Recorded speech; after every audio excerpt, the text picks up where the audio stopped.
ఒక వ్యక్తి సంకల్పిస్తే ఎంతటి మార్పు తీసుకురాగలడో చెప్పడానికి పవన్ కళ్యాణ్ చెప్పిన శివ అనే యువకుడి కథ ఒక గొప్ప ఉదాహరణ. యురేనియం తవ్వకాలకు వ్యతిరేకంగా శివ ఒక్కడే తన పోరాటాన్ని ప్రారంభించాడు. అయితే ఆ సభలో యాదృచ్ఛికంగా ఉన్న కాంగ్రెస్ నాయకులు హనుమంతరావు శివప్రసంగానికి చలించిపోయి తమ మద్దతును ప్రకటించారు. ఈ స్ఫూర్తితో పవన్ కళ్యాణ్ వెంటనే జనసేన ఆధ్వర్యంలో ఒక రౌండ్ టేబుల్ సమావేశం ఏర్పాటు చేశారు.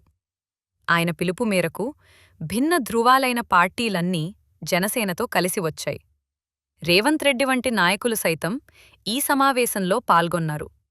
శివ అనే ఒక్క యువకుడి చొరవతో మొదలై జనసేన సమన్వయంతో ఏకమైన ఈ ఉద్యమం చివరికి అప్పటి ముఖ్యమంత్రి కేసీఆర్ దృష్టికి సమస్య తీవ్రతను బలంగా తీసుకువెళ్లగలిగింది.